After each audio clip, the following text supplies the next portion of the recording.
Igbo ndị ọma na-ege anyị ntị ugbu a, ka udo na amara Chineke baru n'ụba n'aha Jizọs. N'ebe ntụgharị gị nke ụbọchị taa, onye ozi Chineke Dr. David Jeremiah ka na-agakwa n'iru inyechapụ anyị nkụzi ihe ahụ nke isiokwu ya bụ nzukọta nke ezinụlọ Josef. Taa anyị ga-aga n'iru ịhụchapụta ka nnukwu ezinụlọ dị ike si eme ihe. Ugbu a gaa n'iru n'ige ntị dịka ị na-eme nke a, ka onye nwe gbago ume n'aha Jizọs. Amen.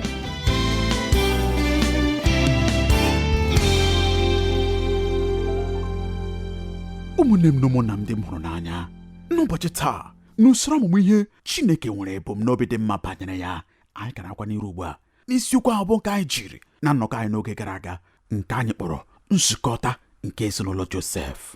Nzukọta nke ezinụlọ Josef. Ọ ga-amasịkwa m ichetara anyị na ọ bụ site n'akwụkwọ Jenesis isi 46 malite n'ahịrị nke 8 ruo na nke 47, nakwa Jenesis isi 50 malite n'ahịrị nke 1 ruo na nke 13 ka anyị were ihe ọmụmụ anyị. N'ụzọ ichetara anyị na nnọkọ anyị n'oge gara aga, anyị hụrụ ezinụlọ Josef, anyị hụrụ nna Josef, anyị hụrụ ilekọta anya nke Josef lekọtara nna ya, anyị hụrụ ịhụnanya nke Josef nwere n'ebe nna ya nọ.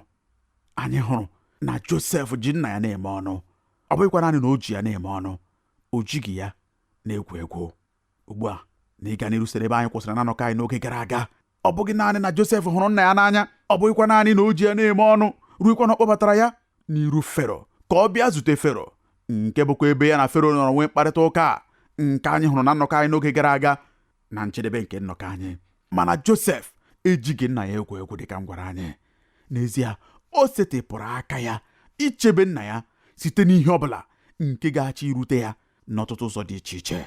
O mekwara ihe atọ ndị dị mkpa nke ukwuu nye nna ya. Ọ bụkwa ihe atọ a ka anyị ga-eji malite ihe ọmụmụ anyị nke ụbọchị taa. Na mbụ Josef nyere nna ya ọnọdụ. O debere nna ya nakwa ezinụlọ ya n'ala Goshen, malite n'ahịrị nke 28 n'isi nke 46 banyekwa n'ahịrị nke 1 nke isi nke 47. Anyị matara na Josef haziri ezinụlọ ya ọnọdụ n'ala Goshen, nke a bụ otu ebe nke dị n'ọwụwa anyanwụ nke osimiri Nile. Ọ pụrụ apụ site na mpaghara Ijipt ndị ọzọ dịka anyị hụlarị. Enwekwara ihe abụọ ndị kpatara o ji bụrụ ebe ekewapụrụ iche site na mpaghara ndị ọzọ nke ala Ijipt. Nke mbụ bụ n'ihi na ndị Ijipt na-ekpere arụsị. Nke abụọ bụ na n'ihi na ndị Ijipt kpọrọ ndị na-azụ igwe ewu na atụrụ asị. Chineke jiri aka ya hazie ya n'ụzọ dị otu a. Ọ bụ ala nke mara mma nke ukwuu, nke na-emekwa ihe ubi nke ọma. Ya mere, ọ bụ ebe dị mma maka ịzụ anụ ụlọ ndị ahụ nke ndị ezinụlọ Jekọb nwere. Achọpụtakwara m n'izu ụka na Goshen bụ mpaghara Ijipt nke kachasị adị nso n'ala Kenan. Ya mere, ọ ga-eme ka ọpụpụ ha narị afọ 4 n'iru ka ọ dị mfe karịa nke ọ gara adị. Mana ihe kachasị enye ọṅụ banyere ebe a bụ Goshen bụ ihe ahụ pụtara. Aha ahụ bụ Goshen pụtara ịdọrọ ruo nso, ịdọrọ ruo nso. Ihe ọ nọchitekwara anya ya n'akụkọ a bụ na nke a bụ ebe Josef pụrụ ịdọrọ onwe ya ruo nso nke ndị ezinụlọ ya. Nke a bụ ebe Josef pụrụ idebe ezinụlọ ya ka o nwee ike dọrọ ha ruo nso nye onwe ya, ebe ndị ezinụlọ ya ga-adọrọ onwe ha ruo nso nye onye ọbụla ibe ya, nakwa ebe e nwere ịdị nso ugbu a n'ọnọdụ nke nkewa nke dịrị n'ebe ahụ n'oge gara aga, n'ọnọdụ nke ọgbaghara nakwa nkewa na ekworo na iko isi nke dịrị n'ezinụlọ Jekọb. Ihe nwere ugbu a bụ udo nakwa ịdị nso. Onye ọbụla dị nso ugbu a n'ibe ya. Josef nyere ezinụlọ ya ọnọdụ n'akụkụ ebe ikike ọchịchị ya nọ ka o wee nwee ike ilekọta ha anya nke ọma. Ọzọkwa, akwụkwọ nsọ gwara anyị n'ahịrị nke 11 nke isi ebe anyị na-agụ na o nyere ha ihe nkọta. Hụta ahịrị nke 11, ọ sị, Josef wee mee ka nna ya na ụmụnne ya biri n'ala, o nyekwa ha ihe onwunwe n'ala Ijipt, n'ebe kachasị mma nke ala ahụ, n'ala Ramesis, dịka Fero nyere iwu. Ọzọkwa, ọ rọpụtara ha dịka emere ka anyị mara n'ahịrị nke 12, sị, Josef were nri zụọ nna ya na ụmụnne ya na ụlọ niile nke nna ya dịka ọnụọgụgụ nke ụmụntakịrị ha si dị. Ya mere, nke a bụ ụzọ Josef siri lekọta nna ya anya. O nyere ya dịka mkpa ya niile siri dị. N'ezie, ọ bụrụ na etinye ya n'ụzọ ọzọ, Josef wepụtara aka ya ma kpuchitekwa nna ya. O mesoro ya omume ugbu a, ọ bụrụ dịka nwa ga-emere nna ya, kama dịka nna ga-esi mesoo nwa ya ihe ndị ahụ nke nna na-emere nwa, ka Josef ugbu a malitere imere nna ya n'inye ọnọdụ nke dị nso n'ebe ya onwe ya nọ, izute mkpa ya niile n'otu n'otu, nakwa ịrọpụtara ya ihe niile ndị ga-abụ mkpa ya na-arọ ndị dị n'iru na-abịa abịa. Nke ahụ na-akpọta anyị ugbu a na mpaghara nke atọ nke akụkọ anyị, ezinụlọ Josef, n'ogologo ahịrị ahụ nke depụtasịrị aha ha nye anyị nakwa nna Josef, n'obere mpaghara ahụ nke anyị gụrụ banyere ya na Fero. N'ikpeazụ ugbu a anyị na-ahụ okwu ikpeazụ nke Josef, okwu gaa nke ọma nke Josef. Ugbu a arọ ndụ Jekọb n'ụwa na-abịa na njedebe. Afọ 17 agabigawo kamgbe Jekọb kpọrọ ezinụlọ ya rịda n'Ijipt n'ala Goshen. Malitekwa n'ahịrị nke 27 nke isi nke 47 anyị gụrụ banyere ụbọchị ndị nke ikpeazụ na ndụ Jekọb. Ọ sị, Izrel wee biri n'ala Ijipt n'ala Goshen, ha wee nwee ihe onwunwe n'ime ya, mụọkwa ọmụmụ, baa ụba nke ukwuu. Jekọb wee dị ndụ n'ala Ijipt arọ 17. Ụbọchị Jekọb bụ arọ ndụ ya wee dị 707. Ụbọchị Izrel ga-anwụ wee ruo nso, ọ kpọọ nwa ya Josef sị ya, biko, ọ bụrụ na ahụtawo m amara n'iru gị, biko tinye aka gị n'okpuru apata ụkwụ m. Nke a bụ ụzọ ndị Hibru siri aṅụ iyi. Ka anyị gakwa n'iru, ọ sị, meekwara m ebere n'eziokwu, biko elila m n'Ijipt, kama mụ na nna m ha ga-edina, ị ga-esikwa n'Ijipt bupụ m, likwa m n'ili ha. Ọ sị, mụ onwe m ga-eme dịka okwu gị si dị. Ọ sị, ṅụọra m iyi. O wee ṅụọra ya iyi. Izrel wee kpọọ isi ala n'elu ihe ndina ya. Nke a bụ mkparịta ụka nke dị ịtụnanya nke ukwuu. Ihe ikpeazụ nke Jekọb ga-arịọ Josef tupu Josef asị ya gaa nke ọma bụ, biko elila m n'Ijipt. Josef gwakwara Fero banyere arịrịọ nke nna ya bụ Jekọb. Ọ sịrị ya, nna m na-anwụ anwụ, ọ rịọkwara m ka a ghara ili ya ebe a n'Ijipt. Ọ chọrọ ka elie ya n'ala Kenan. Ọzọkwa anyị gụrụ banyere ọnwụ Jekọb. Ka anyị tụgharịa ugbu a na akwụkwọ nsọ anyị n'isi nke 49 ahịrị nke 29. N'ebe akwa ọ bụ Jekọb na-ekwu okwu ọzọ. Ọ sị, o wee nye ha iwu sị ha, a na-achịkọta m onwe m na ndị nke m n'ala mmụọ, lienụ m n'ebe nna m ha dị n'ọgba nke dị n'ọhịa nke Efrọn bụ onye Het. Ahịrị nke 1 ruo n'ahịrị nke 9 nke isi nke 50 sịkwara na Josef wee dekwasị n'iru nna ya, kwakwasị ya akwa, sụtụkwa ya ọnụ. Josef wee nye ndị oru ya bụ ndị dibịa iwu ịgbasi ozu nna ya. Ndị dibịa ahụ wee gbasie ozu Izrel, wee debezuore ya ọgụ ụbọchị 2, n'ihi na otu a ka a na-edebezu ụbọchị ndị a na-agbasi ozu ha. Ndị Ijipt wee kwara ya akwa ọgụ ụbọchị 310. Ụbọchị ịkwara ya akwa wee gabiga, Josef wee gwa ụlọ Fero okwu sị, biko, ọ bụrụ na ahụtawo m amara n'iru unu, biko kwuenụ na ntị Fero sị, nna m mere m ka m ṅụọ iyi sị, lee m onwe m gaje ịnwụ n'ili m nke m doziworo onwe m n'ala Kenan, n'ebe ahụ ka ị ga-eli m. Ma ugbu a biko ka m rigo lie nna m lata. Fero wee sị, rigo lie nna gị, otu o mere gị ka ị ṅụọ iyi. Josef wee rigo ili nna ya. Ndị oru Fero niile na ndị okenye ụlọ ya na ndị okenye niile nke ala Ijipt na ụlọ Josef niile na ụmụnne ya na ụlọ nna ya wee so ya rigo, naanị ụmụntakịrị ha na igwe ewu na atụrụ ha na igwe ehi ha ka ha rapụ n'ala Goshen, ma ụgbọala ma ndị ịnyịnya na ebu wee so ya rigo. Ọmụmụ ụlọ ikwu ahụ wee dị oke ukwuu. Ugbu a soro m mụta n'anya nke uche gị. Lee agadi nwoke onye ọzụzụ atụrụ Hibru agbagọrọ agbagọ na-arụ ya, onye biri ndụ n'ihe isi ike, onye ike gwụkwarala nke ukwuu, onye kamgbe afọ 17 ugbu a biri n'ala Ijipt. Ọ na-agakwa ịnwụ. Ọ chọghịkwa ka elie n'ala Ijipt, ọ chọrọ ka elie n'ala Kenan. Ya mere ha gwara Fero, nwoke kachasị ukwuu n'ụwa niile n'oge ahụ, banyere arịrịọ ya. Ọ gara abụ ihe dabara adaba Fero isi, geenụ ntị, anyị enweghị ohere ọbụla ịtụfu. Anyị agaghị atụfu oge ọbụla nakwa ume anyị iji bụrụ nwoke apụọ site n'Ijipt. Anyị ga-atọba ya n'ala n'ebe a, unu so taa mee ya ka ọ pụọ anyị n'iru. Fero emeghị ya. Fero sịrị, mba, ọ bụrụ na nke a bụ ihe nna gị chọrọ Josef, ọ bụrụkwa na ọ bụ ihe ikwewere ya na nkwa, ọ bụghị naanị na ị nwere ikike site n'aka m iburu arụ ya jee lie n'ala Kenan. Kama Fero gakwara n'iru inye Josef ihe niile nke a ga-eji mee ka ọ bụrụ olili dị ukwuu, olili nke onye ọchịchị. O zigara ndị oso eze achị niile nakwa ndị nhazi ọchịchị niile nke Ijipt ka ha soro ya jee, ndị dị ukwuu niile n'ala eze ya nakwa ndị okenye niile nke ala eze Ijipt. Ọ bụkwara njem olili dịrị ukwuu dịka ha zọrọ njem site n'Ijipt banye n'ala Kenan ili nwoke a bụ Jekọb. Ọ bụrụ na asị na ibiri n'ala Kenan n'oge ahụ ma hụkwa ogologo ahịrị nke ndị na-eru uju ahụ, ndị na-aga olile, ndị na-abịa n'ụbọchị ahụ, ị gara ajụ onwe gị sị, onye bụ nnọọ mmadụ ukwu nke a onye nwụrụ anwụ ọ ghaghị ịbụ mmadụ onye dị mkpa nke ukwuu, ọ ghaghị ịbụ otu n'ime ndị isi ọchịchị nke ala Ijipt. Ọ bụkwa na ị jụrụ ajụjụ asị, onye ka unu na-eje ile? Onye bụ onye anwụrụ anwụ? Ọsịsa nke ị gara nata bụ, ọ bụ otu agadi nwoke onye na-achị nna ma. N'eziokwu, ọ gara abụ oke ihe mgbagwoju anya nye gị. Kama ị hụrụ, Fero adịghị gị enye Jekọb nkwanye ugwu n'ihi Jekọb, ọ nara enye Jekọb nkwanye ugwu n'ihi Josef. Fero hụrụ Josef n'anya nke ukwuu, nwekwa nsọpụrụ dị ukwuu n'ebe ọ nọ. Mgbe ọ chọpụtakwara ka Josef siri hụ nna ya n'anya nke ukwuu, ma hụkwa na ọ bụ agụụ obi Josef inye nna ya olili nke kwesịrị ekwesị, olili nke kwesịrị onye eze.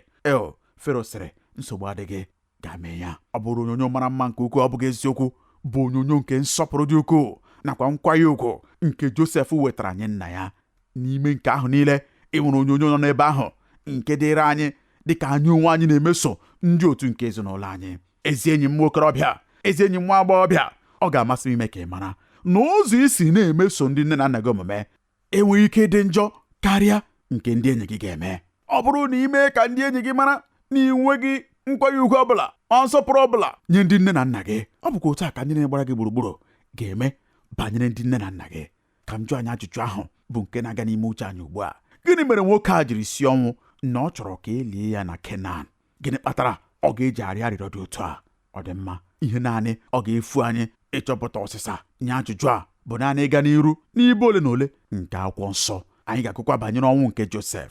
Ọ bụrụkwa na ị ga-esoro m tụgharịa n'akwụkwọ nsọ gị ruo n'isi nke 50, na njedebe nke akwụkwọ a ị nwere akụkọ banyere ọnwụ Josef. Anyị pụkwara ego n'ahịrị nke 24 ruo na nke 25, hụtakwa ihe Josef kwuru. Ọ sị, Josef wee sị ụmụnne ya, mụ onwe m gaje ịnwụ, ma Chineke ga-eleta unu n'ezie, mee ka unu si n'ala nke a rigoruo ala ahụ nke ọ ṅụrụ Abraham na Isak iyi banyere ya. Josef wee mee ka ụmụ Izrel ṅụọ iyi sị, Chineke ga-eleta unu n'ezie, unu ga-esikwa n'ebe a bugo ọkpụkpụ m.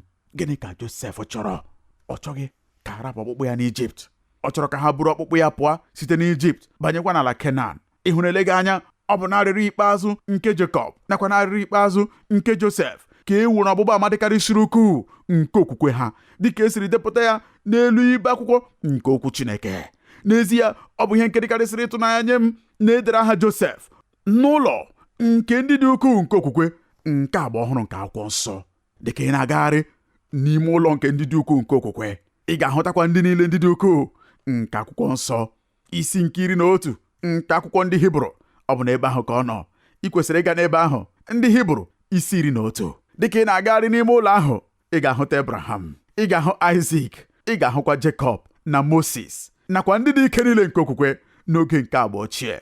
Ị ga-ahụ Gideon, mmadụ niile kwa ndị pụrụ iche echiche banyere ha.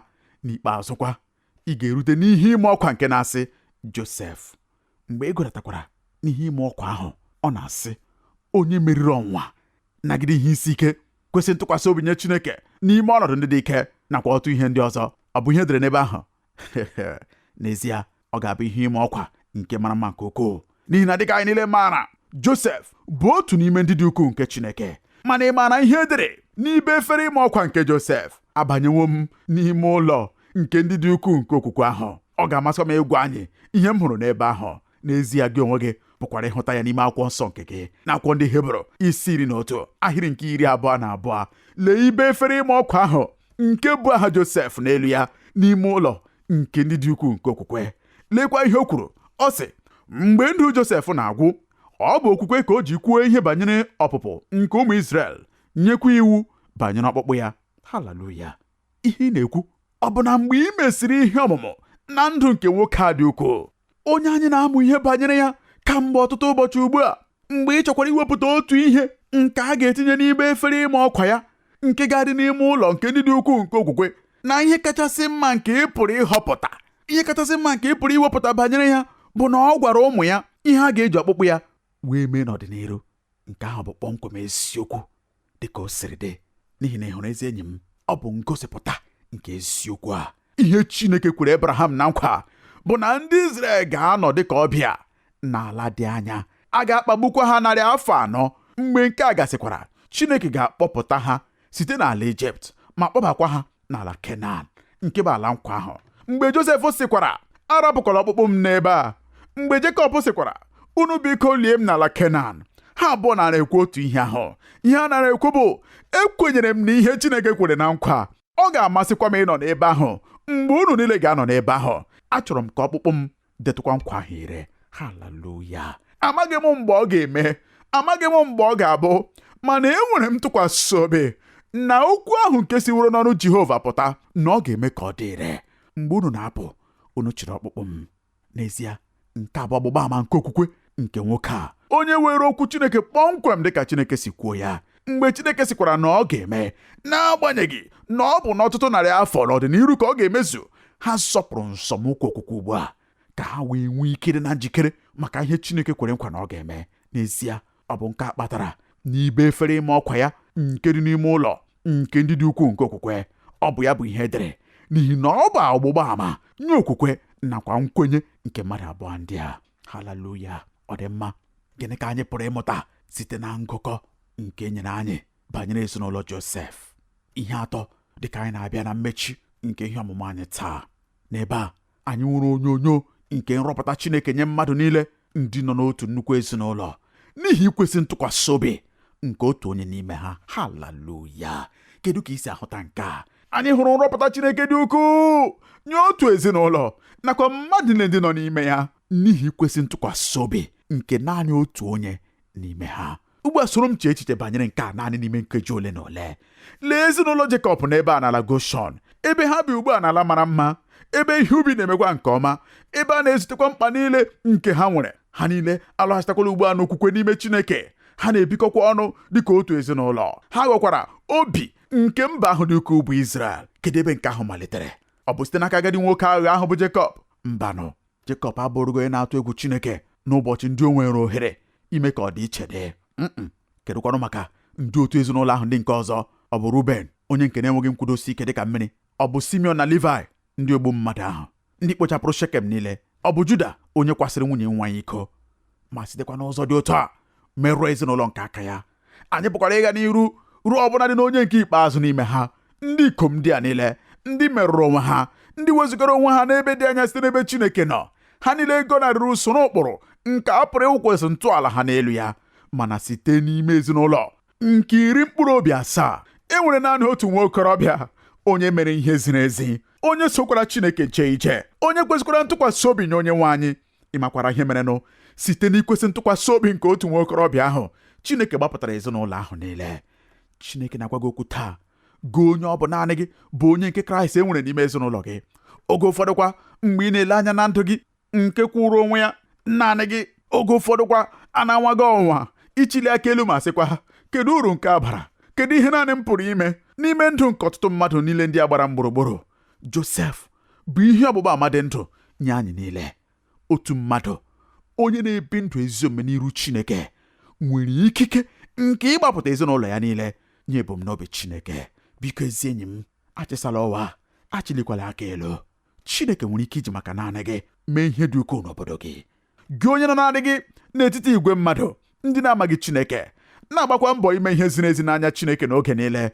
Naanị cheta na Josef nọrọ naanị ogologo oge, onye ekewapụrụ ekewapụ site n'ebe ezinụlọ ya nọ, na-amaghị ma ha ka dị ndụ, ma ọ bụkwanụ ma ha chọrọ ịma ma ya onwe ya ma ọ ka dị ndụ.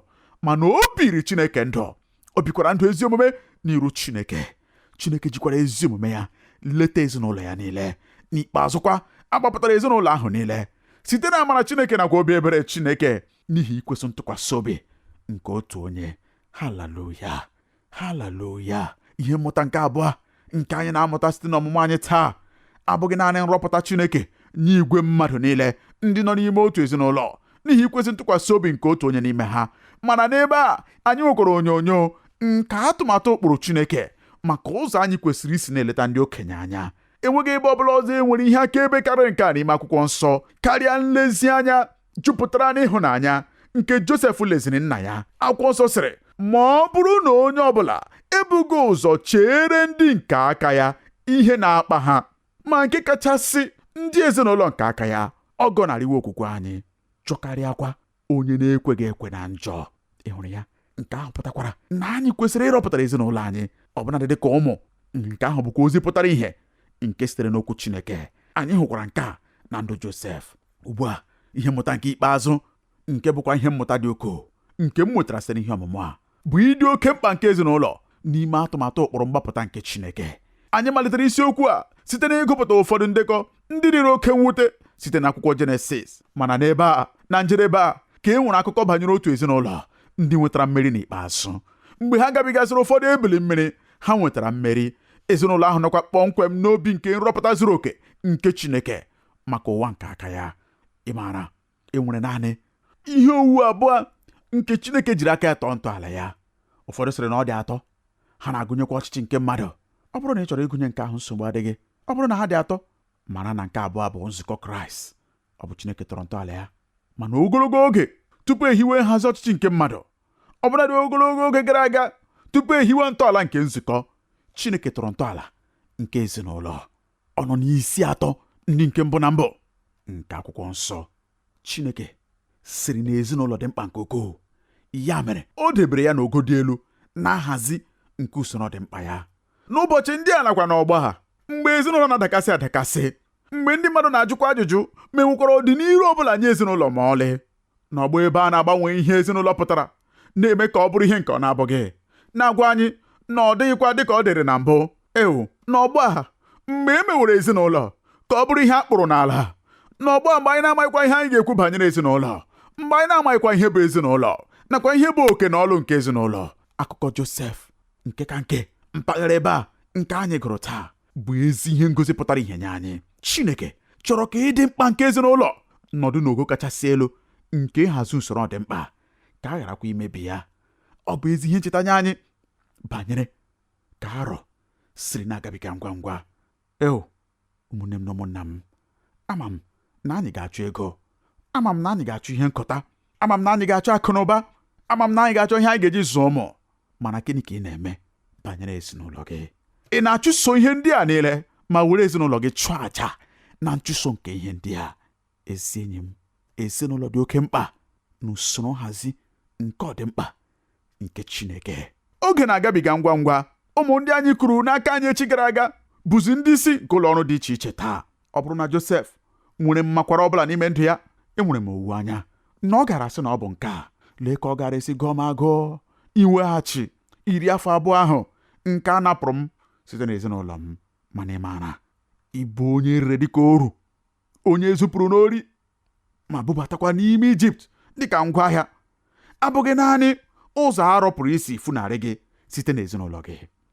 Ka m bịakwa ọzọ, ịbụ onye rere dịka ohu, ịbụ onye zupụrụ n'ori ma bupụkwa gị n'ime obodo ebe a mụrụ gị ma bugakwa gị n'ala Ijipt dịka ngwaahịa, ọ bụghị ya bụ naanị ụzọ nke arọ pụrụ isi funarị gị site n'ezinụlọ gị. Arọ pụrụ ifunarị gị ọbụnadị dịka ị na-ele ha anya ka ha na-aga. Mgbe ị were onwe gị niile tinye n'ihe ọbụla ọ bụ nke ị na-eme, ruekwa na inweghị ohere ọbụla ịhụta ihe na-eme n'ime ndụ nke ụmụ gị nakwa n'ime ndụ nke ndị otu nke ezinụlọ gị, arọ pụrụ ifunarị gị. Ana m agwa gị eziokwu, ezi enyi m, otu ụbọchị ị ga-eleghachi anya n'azụ mgbe anyị ga-ajụkwa onwe gị, asị na m maara agara m ewepụta oge ma tinye n'ime ndụ ụmụaka ndị a. Asị na m maara agara m ewepụta oge ka mụ na ha nọrịa. Asị na m maara agara m ahapụ ihe ndị a m na-achụso ugbu a, ihe ndị m nwetawokwara, ma chọpụtakwa na ha enweghị obi aṅụrị ọbụla nke ha nwere ha ga-enye m. Asị na m maara. Ezi enyi m, makwara bụ abụ nke onye nzuzu. Makwara bụ abụ nke onye nzuzu. O nwere nwoke onye na-akpọ Bigaita nwere otu abụ mara mma nke ukwuu nke o dere. Apụghị m icheta ahịrịokwu ya niile, mana ọkpụrụkpụ mpaghara nke abụ ahụ na-asị, anyị nwere oge awa ndị a ikerịta oke, ha na-agabigakwa ngwa ngwa. Ana m agwa gị eziokwu, ezi enyi m, oge awa ndị nwere ugbu a, oge awa ndị a na-eche gị n'iru ugbu a, oge awa ndị a ịnọ ọdụ ugbu a na-anụ olu m, ọ bụ ha bụ oge awa ndị nwere, ha na-agabigakwa ngwa ngwa. Gịnị ka ị ga-eji ya wee mee? Gịnị ka ị ga-eji oge awa ndị a wee mee? Ezinụlọ dị mkpa nke ukwuu n'anya Onyenwe anyị. Ọ dị m nnọọ ka m ga-asị na ihe ndụ Josef kụziri m banyere ya n'ime ndụ nke m onwe m bụ na ezinụlọ dị mkpa nke ukwuu. Ekwesịrị idebe ya n'ebe dị elu n'usoro ahịrị nke nhazi ihe anyị, n'ihi na naanị otu ugboro ka ị nwere nhazi ya nke ọma, ihe ọzọ ị ga-amatakwa, o funarịwo gị oke ọdịmkpa nke ezinụlọ. Ụfọdụ n'ime anyị ọ bụrụ na anyị enweghị ezi mkpachara anya, anyị na-abanye naanị anyị n'ime ihe ndị ahụ ndị na-atọ obi anyị ụtọ, ma wezugakwa ezinụlọ anyị n'akụkụ. Otu ụbọchị kwa, anyị ga-eleghachi anya azụ na ndụ anyị n'oke ịkwa mmakwara. Achọghị m ka nke a mee m, ọ bụghịkwa agụ obi m ka nke a mee gị. Azọpụkwa m nzọmụkwụ ole na ole ndị dị mkpa nke ukwuu iji hụta na nke emeghị m, mana ekwesịrị ka echetara m nke oge niile. Ọ bụkwa n'ihi nke a ka m ji na-echetara gị nke a. Ezinụlọ nwere ọdịmkpa dị ukwuu n'ahịrị usoro nhazi nke ọdịmkpa nke Chineke nakwa atụmatụ ụkpụrụ nke mgbapụta nke o nwere maka mmadụ. Ọ ga-amasịkwa m ịrịọ gị arịrịọ, gbaakwa gị ume taa ịgbanwe akparamagwa gị na ezinụlọ gị dịka Chineke ga-enye gị amara ma kwenyekwa ka ime ncheta nke ihe ndị anyị mere n'oge gara aga nakwa ihe ndị anyị na-akwa mmakwara n'ihi ha na-eme ka ụbọchị dị ole na ole ma dịkwa njọ. Mana okwukwe jupụtara na ekele ga-achọpụta na amamihe na ndụ ọ bụghị ajọ ihe bụ ihe ịrịba ama nke nlekọta n'ime ịhụnanya. Oyiyi niile nke ajọ ihe ahụ ka a tụgharịrị ka ha bụrụ ezi ihe. Nke a bụ site n'akwụkwọ Alexander McLaren nke a kpọrọ nhazi ọmụmụ na akwụkwọ Jenesis, ọpụpụ, Leviticus nakwa ọnụọgụgụ. Dịka unu na-atụgharị uche n'okwu ndị a, ụmụnne m na ụmụnna m, dịka unu na-etinye ha n'ọlụ n'ime ndụ unu, ka nna m gosi unu n'aha Jizọs. Amen.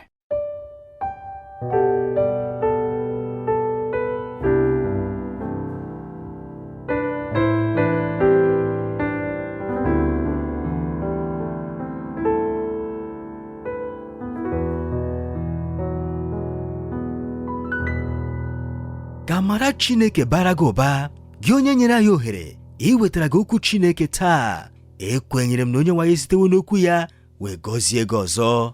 Ọ bụrụ na ị gere nkụzi ihe a nke isiokwu ya bụ nzukọta nke ezinụlọ Josef, otu ihe m na-achọ ka ị mara ezi nwanne m bụ na Chineke ahụ dịkwa n'ọlụ ruo n'ụbọchị taa. Ọ bụrụ na ikwe ka Jizọs bata n'ime ndụ gị dịka onye nwe gị na onye nzọpụta gị, ị ga-ahụta ihe m na-ekwu na Chineke nke Josef ka dịkwa n'ọlụ ruo n'ụbọchị taa. Ya mere, ị dịwo na njikere ugbu a ịnabata Jizọs n'ime ndụ gị dịka onye nwe gị na onye nzọpụta gị. Ọ bụrụ na ị mere mkpebi maka nke a, ọ ga-amasị m ka anyị kpee ekpere a. Nna anyị nke bi n'eluigwe, ekwenyere m n'ime obi m na Jizọs bụ ọkpara gị, onye bịakwara n'ụwa ma nwụọ ọnwụ n'ihi mmehie m. Ana m arịọ gị ugbu a ka ị gbaghara mmehie m niile. Ana m ekwupụtakwa Kraịst ugbu a dịka onye nwe m na onye nzọpụta m. N'aha Jizọs ka m na-arịọ nke a. Amen. Ọ bụrụ na ị kpere ekpere a, ọ ga-amasị m ka ị chọọ nzukọ ndị kwere na Kraịst na n'okwu Chineke. Ha ga-emekwa ka ị mara ihe ndị ọzọ nke ị kwesịrị ime maka iteto na Kraịst. Dịka ị na-eme nke a, ka onye nwe anyị gaa n'iru ịwụsọ na amara na ngọzi ya n'aha Jizọs. Amen. Ekele dịrị gị, gị onye nyere anyị ohere ịnọnyere gị n'ebe ntụgharị gị nke ụbọchị taa. Ọ bụrụ na ị chọrọ ịkpọtụrụ anyị, ị pụrụ ime nke a site n'ịkpọtụrụ anyị n'eriri igwe telefon 234-806-502-4477, ọzọ 234-806-502-4477, maọbụ site n'izitere anyị ozi email na twr2131@yahoo.fr, maọbụkwa site n'idetara anyị akwụkwọ ozi n'olu ndị Igbo Radio Elwa, P.O. Box 12540, Aba, Abia Steeti nke Nigeria. Ka amara nke Chineke gaa n'iru n'ịba ụba nye gị n'aha Jizọs. Amen.